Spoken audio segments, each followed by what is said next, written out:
भक्तों, एक मंत्र और एक उपाय और आपके जीवन की सारी समस्याओं का अंत। तो भक्तों, चलिए देर ना करते हुए आज सबसे पहले एक उपाय के बारे में जानते हैं। भक्तों, आपको एक पानी का ग्लास लेना है, उसमें 11 बार क्लीम बोले, फिर उस पानी को हल्की सी एक फूंक मारें और फिर उस पानी को आपको पी लेना है। लेकिन याद रखिए भक्तों, एक पॉजिटिव थॉट के साथ इस पानी को आपको पीना है, जैसा कि आपकी जॉब कोई अच्छी कंपनी में लग जाए। आप यदि फॉरेन जाकर पढ़ाई करना चाहते हैं तो आप वहाँ पढ़ाई कर लें। अगर आपकी शादी नहीं हो रही है तो वो आपकी शादी हो जाए। अगर आप किसी से प्रेम विवाह करना चाहते हैं तो वो हो जाए। ऐसे एक पॉजिटिव थॉट के साथ आपको इस पानी को पीना है और फिर देखिए कि आपके साथ कैसा चमत्कार होता है। भगवान खुद आपके लिए सारे रास्ते खोल देंगे। यकीन ना हो तो एक बार इसे आजमा कर देखिए। तो भक्तों, अगर अभी तक आपने हमारी वीडियो को लाइक और चैनल को सब्सक्राइब नहीं किया है तो तुरंत कर लीजिए। और अगर आप चाहते हैं कि हम आपके लिए उपायों की एक सीरीज लेकर के आएं तो हमें कमेंट बॉक्स में ज़रूर बताइए।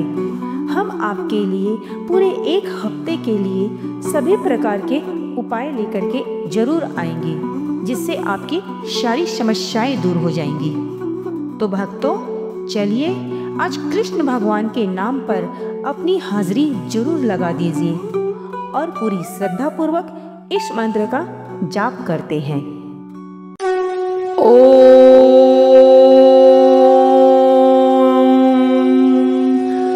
क्लीं कृष्णाय नमः।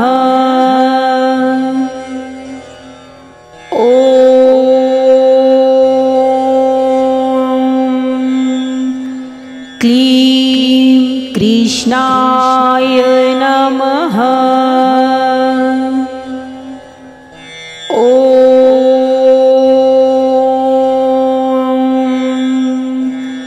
क्लीं कृष्णाय नमः। ओम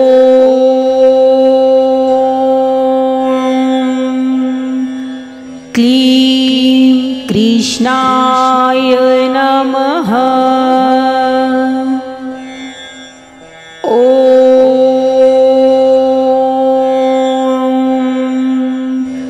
क्लीं कृष्णाय नमः। ओम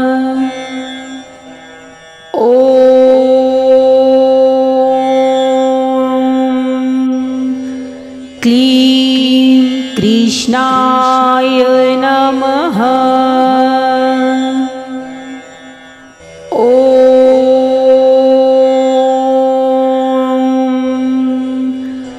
क्लीं कृष्णाय नमः।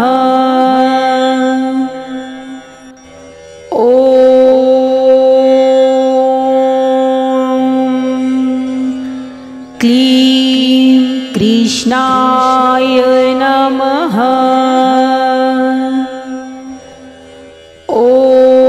नमः। ओम क्लीं कृष्णाय नमः। ओम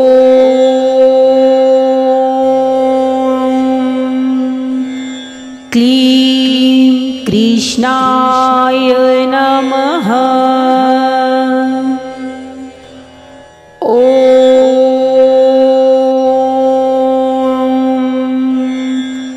क्लीं कृष्णाय नमः। ओम